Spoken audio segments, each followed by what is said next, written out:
Matapos makasurvive sa isang laban-laban sa pinakamalakas na tao sa kasaysayan ng planeta, si Baki ay sumailalim sa isang pagsusuri sa kanyang sitwasyong pangkalusugan. Sinabi ni Dr. Kire kay Baki na kung hindi siya makakarinig mula sa kanya, maaari niyang isipin na lahat ay maayos. Noong gabi na iyon, nagulat si Kira at tinawagan si Moby na isang eksperto sa neurolohiya at hiningi niyang tingnan ni Moby ang larawan ng utak ni Baki. Nabigla si Moby sa mga kulubot ng utak nito at ito ay may lahat ng mga palatandaan ng pagiging demonyo.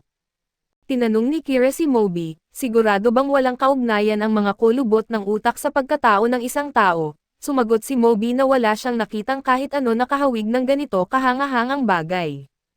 Bagamat karaniwan ng tinatanggap na ang mga kulubot sa utak at ang pagkatao ay hindi magkaugnay, sa kasong ito, walang duda ayon kay Kira na ang taong may utak na ganito ay isang demonyo at sumang-ayon rin naman si Kira sa pananaw ni Moby. Sa isang lugar ng Tokyo, may maikling balita sa pahayagan patungkol sa isang naglalakihang pangkat ng mga daga na tumatakbo at natatakot. Walang nabanggit na sanhi ng pagkabahala ng mga daga dahil sa wala namang nakakaalam na ang nagdulot ng panik na ito ay isang batang lalaki na naglakad sa parehong parke. Noong gabi na iyon, naalala ng kasintahan ni Baki ang mukha ni Ali matapos siyang talunin ni Baki. Mahirap paniwalaan ang mukhang iyon, ang mukhang napakagwapo at puno ng kumpiyansa sa sarili. Mapapaisip na lang na ang mukhang iyon ay magiging gaya nito nang mawala na ang lahat ng mga pinaghirapan nito. Ang kanyang mga luha, sipon at laway, ang mga likidong ito ay humahalo sa kanilang lahat ay halo-halong magkasama. Siya'y umiiyak at mahigpit na niyakap niya si Ali sa sandaling iyon at pagkatapos ay naging kalmado na siya. Nagpasalamat siya sa kanya at tinanong kung bakit siya napayakap sa kanya ng matagal at hinawakan siya na may kakaibang init at damdamin. Hindi talaga niya maipaliwanag ng maayos subalit kung narito lang ang kanyang ina, sigurado siyang magagawa rin nito ang parehong bagay. Ang iyong ina ay kayang magmahal sa iyo unconditionally. Si Ali ay natalo sa laban at nawala ang kanyang pag-ibig, ngunit nagpasalamat siya muli sa kanya para sa pagparamdam ng kanyang pagmamahal kahit na sa anumang paraan.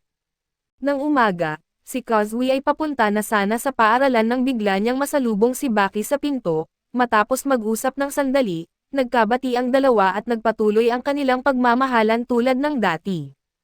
Ilang araw ang lumipas pagkatapos nito, si Baki ay sinuntok ng dalawang bully na magnanakaw. Hiningan nila si Baki na ibigay ang kanyang wallet at isa sa kanila ay nais pa siyang saksakin.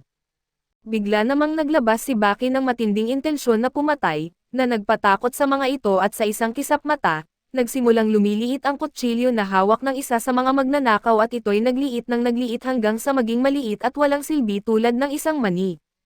Sa sandaling iyon ay narinig ni Baki ang tawag ni Mr. Kiriagawa. Si Kiriagawa ay pinaalis ang mga magnanakaw, o kung hindi sila susunod ay permanente na silang magiging baldado. Naramdaman din ng mga magnanakaw ang panganib kay Baki at agad silang umalis. Si Kiriagawa at Baki ay pumunta sa isang kapehan para mag-usap. Sinabi ni Kiri na hindi na magtatagal at nalalapit na ang pinakamalaking laban na makikita ng mundo, ang huling pagtutuos ng ama at anak. Sinabi ni Baki na 5 taon na ang nakalipas mula noong huli silang maglaban ni Yojiro at agad siyang natalo. Maraming beses na siya na nagduda sa sarili at totoo bang kinamumuhian niya ang kanyang ama, at siya lang ba ang nararapat na managot para sa kamatayan ng kanyang ina. Ibinahagi ni Baki na ang kanyang ina ay hindi isang simpleng ina. Si Emmy Excel ay nagawang magpakasal sa isang lalaking mula sa pinakamayamang pamilya sa mundo at mamuhay ng marangal. Gayunpaman sa isang salo-salo, nakilala niya si Yojiro at ito ang pinakamalakas na tao sa mundo at ang mundo ay nagbago sa kanya. Nakita niya ang isang lalaking sugatan, binugbog at pinatay at napagtanto niyang natutuwa siya sa pagkakakita niya sa mga ito. Gusto pa niyang makakita pa ng mas marami. Mayroong isang pinto sa pagkatao niya ang kagustuhang makakita ng kabrutalan at agad itong napukaw at sa gabing iyon, nilabanan ni Yojiro ang lahat ng mga bantay at pumasok sa kwarto ni Emmy. Sinabi niya sa babae na alam na niya ang gusto nito at ito'y napansin niya agad. Gusto mo ang makakita ng dugo at ito ang gusto mo na higit sa anumang bagay sa mundo. Tingnan mo ang iyong mukha sa salamin na kangiti ka at ikaw ang babaeng hinahanap ko at magkakaroon ako ng anak sayo. Si Emmy ay hindi isang karaniwang ina at bilang isa sa mga nag-alaga kay Baki, ibinigay niya kay Baki ang tahanan at pera para mabuhay. Itinaguyod niya ito na may pinakamahuhusay na mga coach at pasilidad para sa kanyang pagsasanay. Pinaghanda niya ang kanyang anak upang maging isang pinakamagaling na mandirigma. Ginawa niya ang lahat ng iyon upang magustuhan siya ni Yojiro Hanma. Ang hangad niya'y maging ang pinakamagandang regalo si Baki para kay Yojiro at kaunting halaga lang para sa kanya ang batang ito na may kanyang dugo. Mas pinipili niya ang romansa kaysa sa inang pagmamahal, at si Baki ay wala lang sa kanya kundi isang kasangkapan upang maabot ang kanyang nais subalit sa pag-aalala kay Yojiro Hanma. Ang tanging bagay na inaalala niya ay ang pagiging matatag ni Baki upang labanan siya at wala ng iba. Ang tanging layunin ni Yojiro ay mapalakas si Baki ng sapat upang labanan siya. Ito ang tungkulin na inaasahan ni Yojiro kay Emi ang palakihin ang kanyang anak. Inaasahan niyang handa si Baki para sa laban at mapanatili ang mga inaasahan niya at kung hindi magawa ito ni Baki, si Emi ay isa ng maruming puta sa kanyang mga mata. Ang tanging gusto ni Emi kay Yojiro ay ang kanyang pagmamahal. Iniisip niya kung bakit hindi niya magawang mahalin siya at sinisisi niya si Baki dahil sa kanyang kahinaan. Tinanong ni Baki ang kanyang ina, kapag nanalo ako, kapag tinalo ko si Yojiro sa tingin mo mamahalin mo na ba ako? Gusto rin ni Baki ng pagmamahal mula sa kanyang ina. Sa sandaling malapit nang patayin siya ni Yojiro, tumayo ang ina ni Baki upang protektahan ito at sinuntok si Yojiro at sinabing, kailangan mo munang harapin ako at ito ay nangangahulugang handa si Emi na isakripisyo ang kanyang buhay upang iligtas si Baki. Sa pagkakarinig ng mga salitang iyon, sapat na ito para kay Baki at higit pa ito sa anumang bagay sa mundo, at pwede na siyang mamatay ng masaya dahil sa ginawa niya noong araw na iyon at ang dahilan kung bakit siya nabuhay ay dahil sa kanyang ina. Ang lahat ng kanyang lakas, kahit ang kaunting natitirang bahagi nito, ay nagmumula sa mga salitang iyon at sa sandaling iyon, habang siya'y nakaupo at kasama si Mr. Kiriyagawa, bumalik sa alaala ang mga pangyayari mula sa kanyang nakaraan. Naging maayos sa kanya ang simula sa unang pagkaunawa sa kakaibang damdamin sa kanyang kalooban na nagudyok sa kanya na kumilos, ang matinding pagnanais na matalo ang kanyang ama, talunin ito ay hindi para ipaghiganti ang kanyang ina kundi para mabayaran ang pagmamahal nito. Samantalang si Yojiro ay nasa Amerika upang makipaglaro kay Olivia at sa isang suntok, madali niyang binura ang malakas na kalaban at pagkatapos ng laban na ito, alamin natin kung gaano kataas ang taas ng sea level at aling tao ang may pinakamataas na posisyon ng ulo, at ang taong iyon ang magwawagi. Sa sandaling natapos ang laban, ang ulo ni Biscuit Oliva ay 3,625 talampakan sa itaas ng sea level, samantalang ang ulo ni Yojiro Hanma ay nasa posisyon na 3,628 talampakan sa itaas ng antas ng dagat. Sumugod si Ogawa sa pribadong tahanan ni Prime Minister Takogawa upang batiin siya. Si Takogawa ay nais na makipagkita sa Prime Minister dahil may isang pakiusap ito at syempre, bibigyan niya ang Prime Minister ng isang regalo na nagkakahalaga ng 3 bilyong yen para sa kanyang hiling. Lumalabas na nais ni Takogawa na ipahayag ang laban sa pagitan ni Baki at Yojiro sa buong bansa, sa tanggapan ng edukasyon at kultura ng Ministry of Education. Ang mga saloobin ng Prime Minister ay hindi maintindihan kung bakit nais ni Takogawa na ang buong bansa ay tanggapin ang laban na iyon. Ipinaliwanag ng Department of Defense ang ilang administrasyon na ang nagdaang Prime Minister ay inatake sa kanyang opisyal na tahanan ni Yojiro Hanma. Ibinalita ni Yojiro ng maaga na kanyang sasalakayin ito at may higit sa 100 na riot police na nakabantay, ngunit agad niyang binalibag ang kanilang hanay gaya ng kutsilyo sa mantikilya. Inilagay ng Prime Minister ang isang gag order sa pangyayari upang mapanatili ang kaayusan sa publiko. Nagkonsulta ang Prime Minister sa kalihim ng edukasyon hinggil sa paggawang pampubliko na laban na ito, at tinanong kung paano ito makakaapekto sa ating mga kabataan. Sinabi ng kalihim ng edukasyon na maaring magdulot ito ng malubhang epekto. Isipin ang halimbawa nito sa mga kabataan, maaaring subukan nilang tularan ang kanyang yapak, na maaring magdulot ng pag-usbong ng karahasan sa buong bansa. Tinanong ng Prime Minister ang kalihim ng defense ang mga armas ng bansa ay dapat na sapat na makakaya ang lakas. Ang kalihim ay nagsabi na may mga bagay tayong dapat malaman tungkol sa tao na ito, hindi siya nagpapalakad nito ng mag-isa, may mga pakikipag-alyansa siya. Kamakailan lang ay pumasok ang Estados Unidos ng Amerika sa isang non-aggression pact sa kanya at sa Captain Strident's barracks. Siya ay nagtitrain ng mga sundalo ng mga teknik na ginagamit sa gyera, kaya't walang konsepto ng foul play at sa katunayan, kung mayroong foul play ay dapat mo itong gamitin. Sinabihan niya si Mark na tumayo, si Mark ay isang veteranong Thai kickboxer, isang fighter sa mixed martial arts at lumaban sa propesyonal na boxing ring. Ito'y isang utos ng kapitan na patayin si Mark sa isang malayang laban at nang sumugod si Mark upang umatake, siya'y bumagsak matapos tamaan sa kanyang lato-lato at napinsala ng isang judoka ang kanyang mga mata, at isang boksingero ay napasuko sa isang over-the-head throw. Isang manlalaban sa wrestling na si Shite ay sinuntok hanggang sa mawalan ng malay at si Takahashi naman, ang veteranong tagapagtaguyod ng Bujutsu na lumang estilo ng pakikipaglaban, ay binalot ng kanyang sariling mga binti. Sinabi ng kapitan na ito'y pagkakaiba sa pagitan ng sibilisasyon at pakikidigma na sining, inaasahan niyang gamitin mo ang mga mapanirang teknik sa lahat ng oras. Sa gabing iyon, gumawa si kapitan ng bagong sandata mula sa dynamite at ginamit niya ito sa kanyang mga guwantes at pinag-isipan kung paano haharapin si Yojiro. Nalaman niyang sinabi ni Yujiro noon sa kapitan na kung nais mo na magpatuloy ang relasyon natin, kailangan mong subukang patayin ako isang beses sa isang taon. Hindi mahalaga kung gagawin mo ito ng patas o hindi, basta bantaan mo ang aking buhay at maaari ang mga kutsilyo, baril, pampasabog, o kahit mga nuclear na armas. Ibuhos ang buong lakas ng katawan at isip sa gawain, magkaroon ng determinasyon na tapusin ako ano man ang mangyari at kung nais mong tawagin ka bilang isang kasama ni Yojiro Hanma, kung nais mong kilalanin bilang malapit sa demonyo at ito ang tanging paraan para magawa iyon. Biglang lumitaw si Yojiro sa likod ng kapitan na nagdulot sa kanya ng takot at tumawa si Yojiro dahil tila nakakatawa ang mga gamit na hawak ng kapitan. Isang sipa lamang ang kailangan upang sirain ang mga sandata na dala ni kapitan. Nakita niya ang kasalukuyang lakas ni Yojiro, muling sumuko si kapitan sa layuning patayin si Yojiro at sa sandaling ito, si Baki ay sinusubukan na isipin ang anyo ni Yojiro. Nandito ito at kailangan itong maging mas malakas, mas matibay, mas mabilis, mas nakakatakot, mas masusing nag-iisip kaysa roon pero hindi ito sapat at sila'y sabay na bumangga sa isa't isa na nagdulot ng pagkabigla na parang lindol sa mga nakakakita.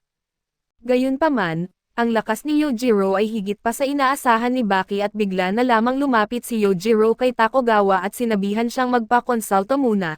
Namangha si Takogawa sa pahayag ni Yojiro dahil itinuturing siyang isang demonyo.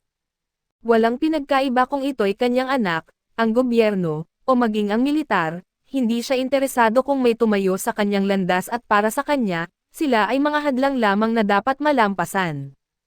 Ipinapamalas niya ang parehong malupit na pagsusuri sa lahat ng tao, ngunit may oras pa rin siya na mag-alala sa kalusugan ng isang matandang tulad ni Takogawa at ito ay nagdulot ng pag-aalala kay Takogawa, pinayuhan siyang tigilan ang kanyang mga walang kabuluhan na salita at magpa-konsulta agad.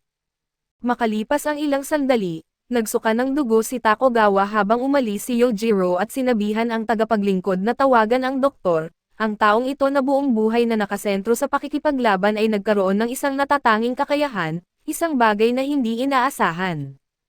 Bigla na lang siyang nagkaroon ng abilidad na makilala ang mga mahinang bahagi ng sinuman na makita niya, mula sa mga selula ng kanser na hindi pa nade-diagnose hanggang sa mga butas sa ngipin ng isang tao. Siya ay napakasensitibo sa anumang kahinaan at hindi siya makatingin sa sinuman nang hindi ito pinag-isipan at noon, mga kamao ang kanyang sandata at pagkatapos, mga matalas na espada at pagkatapos ay mga pumapalipad na bala at sa huli, mga modernong armas. Ito'y kanyang binasag, sinira, at nilabanan at kinutya, nilibak at pinuksa at ang kanyang brutal na lakas ay walang anumang makikitang kahinaan sa buhay niya. Mas tumpak ito kaysa sa pinakamahusay na stethoscope, mas nakafocus kaysa sa lubos na kalibradong X-ray machine, mas bihasa kaysa sa isang ekspertong surgeon, at mas intuitive kaysa sa isang acupuncturist. Ipinakikita niya na siya'y gumagalaw sa antas na higit pa kaysa karaniwang tao at samantala, si Ritsu ay pumunta sa isang sentro ng boxing gym para magparehistro bilang miyembro. Iniisip ng coach na dumating lang siya para sa isang tour dahil sa kanyang nawalang paa, ngunit si Ritsu ay pumunta para maghanap ng pagsang-ayon upang sumali at hiniling ng coach na suntukin ito, gusto niyang ituloy ang pagsuntok ng buong lakas. Itinanong ni Ritsu sa kanya, may pampalit ka bang bag at doon ay tumawa ang coach at sinabi na kung magagawang sirain mo ang bag na ito, ipapangako ko na ako ang magiging personal mong coach. Sigurado si Ritsu na maaring makakuha ng pagsang-ayon na sumali sa gym nang hindi masisira ang kagamitan, ngunit kahit anong mangyari ay gusto niyang magbigay ng palabas. Tinanong niya ang coach kung kailan nila sisimulan. Si Takogawa ay magising sa ospital at sinabi ni Hira na kailangan niyang manatili sa ospital ng pansamantala at sa gym ng sentro ng boxing. Ini-interview ng mga reporter si Akiyomani, ang Oriental at Pacific Super Welterweight Champion. Hindi pa siya natalo sa anumang laban, at sa katunayan, lahat ng 14 na laban niya ay natapos sa unang round na knockout at matapos makuha ang impormasyon mula sa kampyon, nagpasalamat ang mga reporter at umalis. Patuloy si Manny sa kanyang pagsasanay at nakita niyang ang punching bag ay nasira. Ipinaliwanag ng coach kay Manny ang lahat ng nangyari, at nagulat si Manny. Gusto ni Manny makipag-spar kay Ritsu at pangako niyang hindi siya sasaktan, ngunit nang makita ni Ritsu si Manny, tumanggi siya at hindi niya magagamit ang buong lakas niya sa paglaban sa isang mahina at doon ay ngumiti lamang si Manny at sinabing ibigay ang mga gloves kay Ritsu. Ipinakita ni Manny ang pagmamayabang at sinabi, pinapayagan din kita na sumipa. Sinabi ni Ritsu na hindi rin niya balak na sumipa at di na rin niya kailangan pero sa kabila ng lahat, ito'y magiging mapanganib para sa kanya. Muling sumigaw si Manny at nagutos na ilagay ang mga gloves kay Ritsu at nang maayos na ang lahat, nagsimula ang laban subalit ang laban ay natapos ng biglaan, sa kahanga-hanga ng lahat. Hindi makapaniwala ang lahat na natalo ang kampyon laban sa isang baguhan at tinanong ng coach si Manny, bakit ka nandito at sumagot naman si Ritsu na nandito siya para matuto ng boxing, ngunit ang natutunan niya hanggang ngayon ay ang mga pangunahing teknikal na aspeto. Sabi ng coach sa kanya na mag-jumping rope, mag-shadow boxing, saktan ang sandbag at gumamit ng speedball at doon ay sinabi ni Ritsu na kung buo kang tiwala na tama ang iyong paraan, ipakita mo sa akin na mali ako. Ipakita mo sa akin ang isang tunay na boksingero na sobrang lakas na hindi ako makakatalo sa kanya at kung magagawang mapabagsak ako ng iyong tao, doon na ako mag-jumping rope at mag-shadow box, saktan ang iyong speedball, o kahit tumayo ako sa ulo at sumayaw kung iyon ang gusto mo. Napansin ni Manny na ang logic ni Ritsu ay tama at hindi ka rin mananalo dahil sa tama ka, ngunit sigurado si Manny na nauunawaan ni Ritsu ito at ngayon, lahat ng mga boksingero sa buong mundo ay laban na sa kanya. Sa headquarters ng Shinshinkai ay makikita natin si Katsumi habang iniisip nito na walang nawala sa kanya, hindi niya itinuturing na isang pagkatalo ang nangyari bagkus ito ay isang pagkakamit, kinakausap niya ang sarili at tinatanong kung ano ang natamo niya at ito ay isang braso at ang kanyang sariling orihinal na one-armed style. Biglang dumating si Baki at alam ni Katsumi na sarado ang mga pinto ng gusali sa oras na ito kaya't naisip niya na baka dumaan ito sa pamamagitan ng bintana. Inakyat ang lahat ng mga palapag hanggang makarating doon habang iniisip niya na napakagaling talaga ng tao na ito. Napagtanto ni Baki na napahanga niya si Katsumi at naisip na hindi pa nga nagtagal mula nang mawala ang kanyang braso pero siya'y nag-aaral na ng bagong estilo.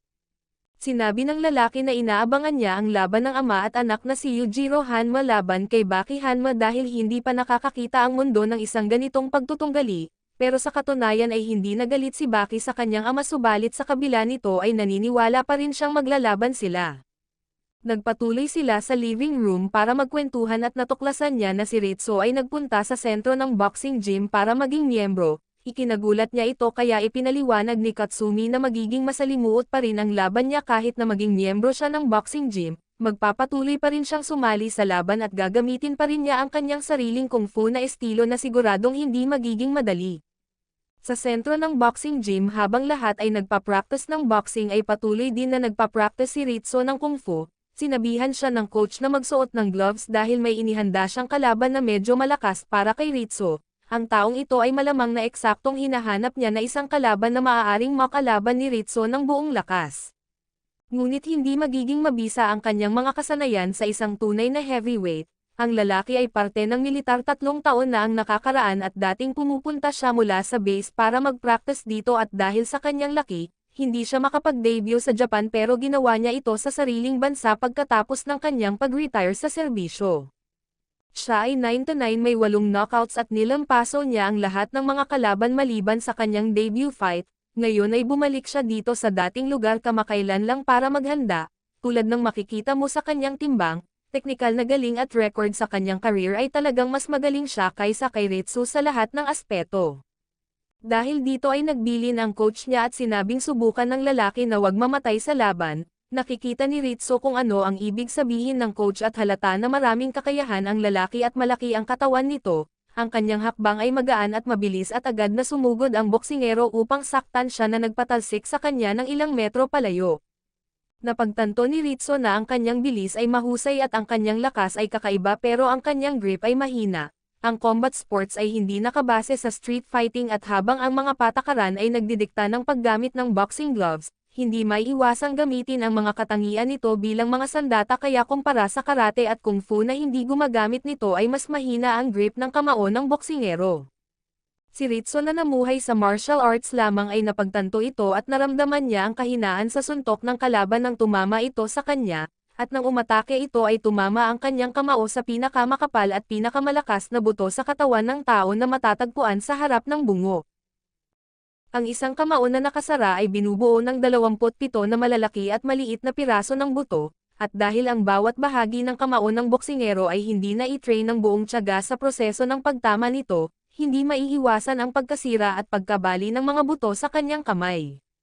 Samantala sa isang restoran ay magkasama sina Captain at Yujiro habang kumakain, sinabi ni Captain na gusto raw ni Baki na makipagkita sa kanya at magkasamang kumain gaya ng isang normal na pamilya at nang marinig ito, labis na nagalit ang ama habang iniisip ng matanda na may kakaiba sa kanya. Sa pagbalik sa laban ni Ritso ay papalapit na siya sa boksingero at naghahanda na para sa atake. Tina-target niya hindi ang mahinang bahagi ng katawan nito kundi ang humerus bone sa kanyang blocking arm. Sinalo ng buto ng lalaki ang kamao ni Ritso na may buong puwersa ng suntok at sa pamamagitan nito ay nagsimula ang alamat ni Ritso bilang ang Seeking. Sa restoran ay inutusan ni Yujiro si Captain na sabihin ang mga detalye at labis siyang nagulat dahil ito ay bigla ang hiningi ni Baki, pero sa kabila nito ay pinahayag ng binata na wala raw masama kung magkakasama ang ama at anak sa pagkain. Sinabi ni Captain na isipin niya ang eksena ng mabuti kung saan sila ni Baki at Yujiro Hanma ay magkasama sa isang mesa. Ang ideya pa lamang na ito ay nakakagulat kung saan nais ni Baki na magluto ng kanin, painitin ang miso soup at mag-enjoy sa isang simpleng kainan, at baka posible ring magkaroon pa ng kaunting kwentuhan at ang dessert ay maganda ring kasama tulad ng isang maliit na scoop ng ice cream. Tinanong ito ng matanda kung talagang naniniwala siya sa ideal na imahe na iyon ni Yujiro Hanma. Dahil ang isang klase ng normal na pag-uusap at kwentuhan na inaasahan ng binata at isang ordinaryong pamilya ay hindi niya mararanasan lalo sa klase ng relasyon nila ni Baki at kanyang ama. Hindi pinansin ng binata ang mga sinabi ni Captain at pinahayag na siya mismo ang magpipilit na bumangon ang ama at magluto ng kanin. Matapos marinig ang kwento mula sa matanda ay galit na galit si Yujiro at umalis habang nasa isip ang pagluluto ng kanin. At lumipat ang eksena sa Narita Airport sa pagdating ni Kaiser na isang kilalang tagapag-ayos ng mga laban sa boxing sa Japan. Agad siyang pumunta sa sentro ng boxing gym at nagulat ang lahat doon habang nakita niya ang tindig ni Ritso at namangha sa ganda nito. Noon ay sinabi na iyon sa kanya ni Gary subalit hindi siya naniwala pero ngayon ay nakita na niya mismo. Nasa industriya si Kaiser ng boxing ng 40 taon na at wala pa siyang nakitang muscle mas gaya ni Ritso. Bigla na lang sumigaw ang lalaki sa harap niya kasabay ng pagsabi ng lumabas ka dahil sagabal ka sa aking pag-ensayo, humingi ng paumanhin si Kaiser at ipinakilala ang sarili at humihiling na makita ang lakas ng lalaki. Nagsuot si Ritso ng lumang boxing gloves at sa tingin ng lalaki ay sisirain niya ang isang sandbag gamit ito at naisip na ang kanyang estilo ay medyo karaniwan. Ngunit mali siya ng hinala dahil ang gusto ni Ritso sirain ay ang bagay na suot niya at ginamit nito ang isang Chinese technique kung saan pinunit niya ang leather na boxing glove. Mahirap itong gawin dahil ang materyales ay leather at alam iyon ng lahat ng boksingero, pero ang gloves ay sagisag ng sport na minamahal ng lahat at sinira ito ni Ritso. Ibig sabihin noon ay nagsimula na ang digmaan sa pagitan ng dalawang lalaki na magtutuos gamit ang kanilang mga kamao. Isang labanan ng lakas ang kanilang gagawin at simple lang ang mga alituntunin na kilala bilang Queensberry Rules. Ito ay itinatag para sa sport na iyon 150 taon na ang nakakaraan subalit ngayon, ang mga alituntuning iyon na 150 taong gulang ay binaliwala dahil sa mga sinaunang teknik ng Chino. Sinabi ni Kaiser na mayroon siyang mga malupit na nilalang na magpapatakbo kay Ritso, at inanyayahan siya nito na pumunta sa Estados Unidos at hindi naiintindihan ng coach kung bakit kailangan pa ang pag-alis sa lugar na iyon. Samantala si Baki ay nagpa-practice nang makita niya ang kanyang guro na isang ipis, Pinahayag ng binata na ang kakayahan sa pisikal nito ay isang malaking misteryo sa kanya at ang mga dynamics nito ay parang isang mahiwagang kahon.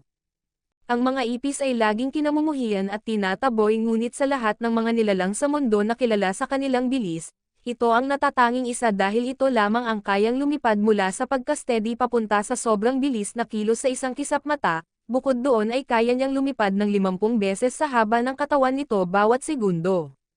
Narito pa ang isang bagay na dapat isaalang-alang dahil kung ito ay may laki ng isang tao at magagawa ang pinakamataas na bilis, ito ay aabot sa 168 milya kada oras at kung ang isang tao ay magpupumilit tumakbo ng ganito kalayo, ito ay isang pagtatangka na lilimitahan ang kanyang pisikal na tibay at malamang na mamamatay sa paggawa nito.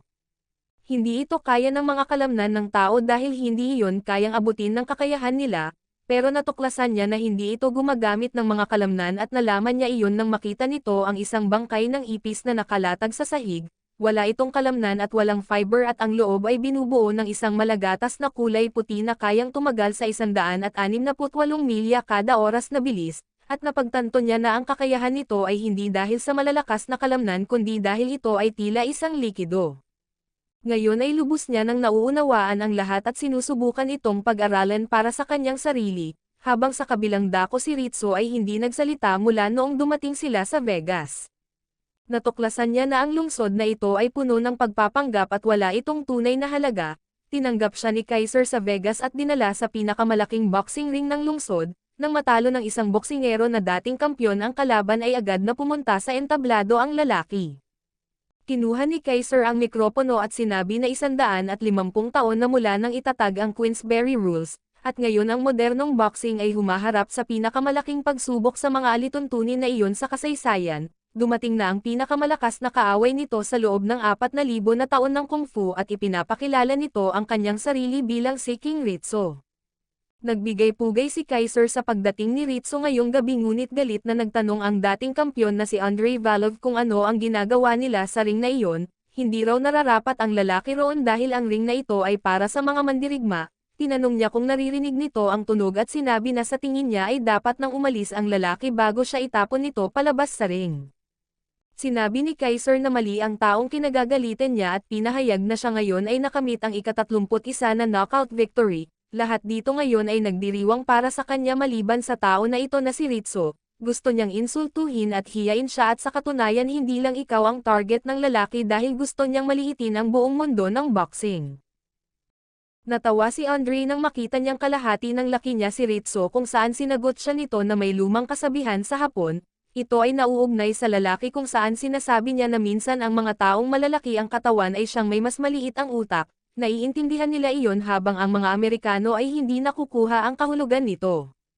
Hinhusgahan nila ang malakas na katawan sa malalaking kalamnan lamang at dito ay sinabi ni Kaiser na simulan nila ang isang demonstrasyon ng kanilang mga kakayahan.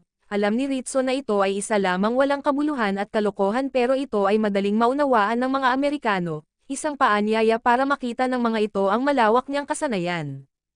Gayunpaman ay napagtanto ni Ritsu na mayroong isang bagay na mas malaki, mas pinipili at mas mahalaga kaysa sa mawasak ang kalaban. Sinuntok ni Andre ang bloke ng semento upang ipakita ang kanyang lakas kung saan agad namang sumagot si Ritsu ng 2 serye ng atake sa 2 bloke ng semento na naging alikabok pagtapos. Namangha ang mga manunood at ang kalaban sa lakas niya at ipinahayag ni Kaiser na ito ay ang hudyat na ng digmaan. Ito ay laban sa Dragon at Goliath na isang pinakamalaki at pinakadakilang laban sa kasaysayan. Isang hindi kapanipaniwala at walang kapantay na harapan para sa mga henerasyon.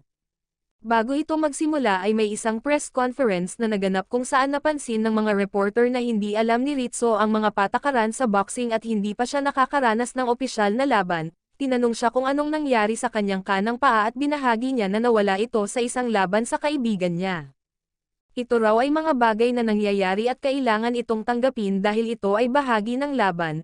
Isang reporter naman ang may tanong para kay Kaiser kung ano ang mga patakaran para sa susunod na match. Sumagot ito na 2 malalakas na mandirigma ang maghaharap gamit ang lakas ng kanilang mga kamao at iyan lang ang patakaran.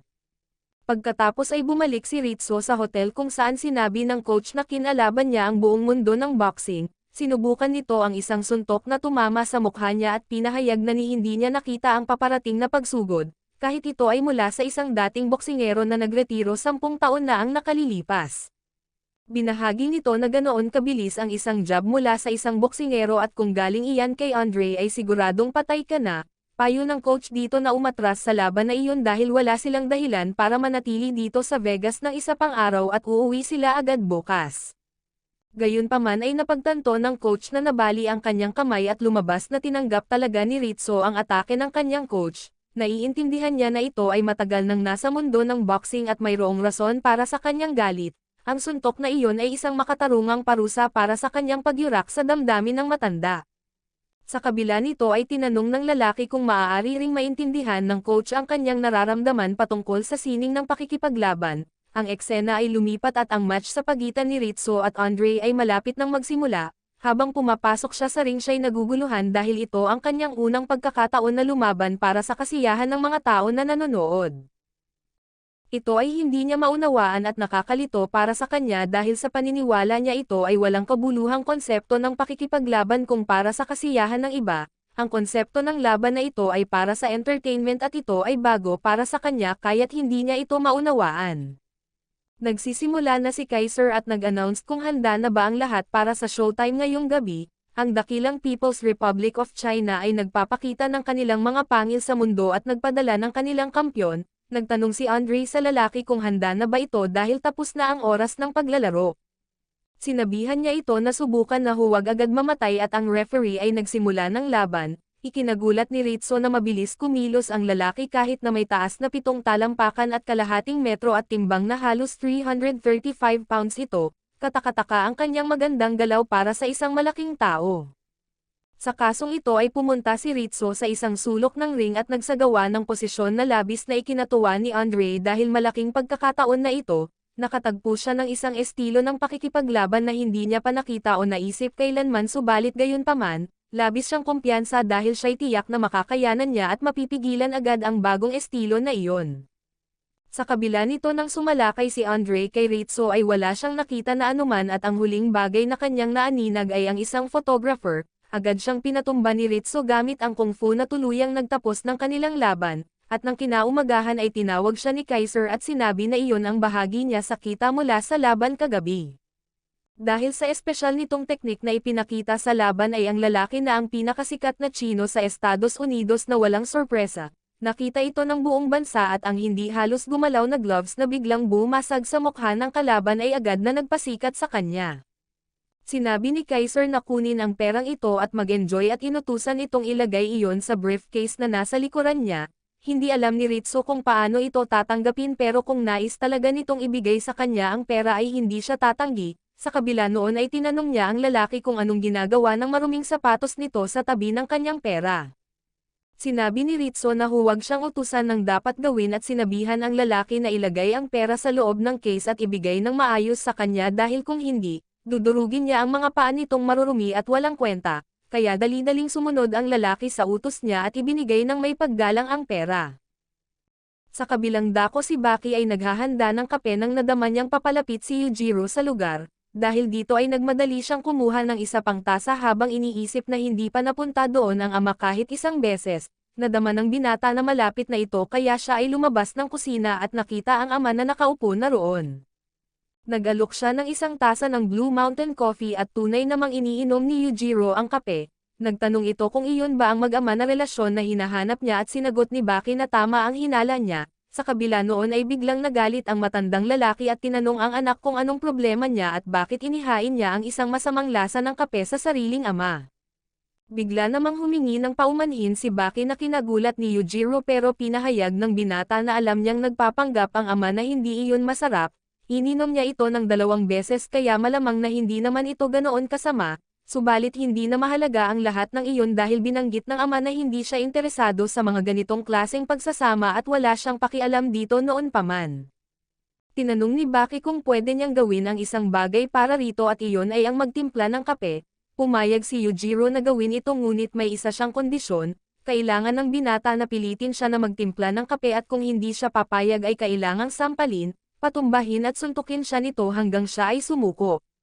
Dapat hindi siya titigil hanggang sa pumayag si Yujiro at kung magawa ni Baki iyon, Baka sakali pa na gawin din niya ang pagluluto ng kanin para sa binata at pagkatapos ng lahat ng ito, pinakita na nawasak ang mesa na tsahan at kasama ang mga salita ng ama ay iniisip ni Baki ang mga nangyari at mukhang mas madali ito sa inaasahan niya. At dito na rin natatapos ang ating recap, maraming salamat sa inyong panonood hanggang sa muli.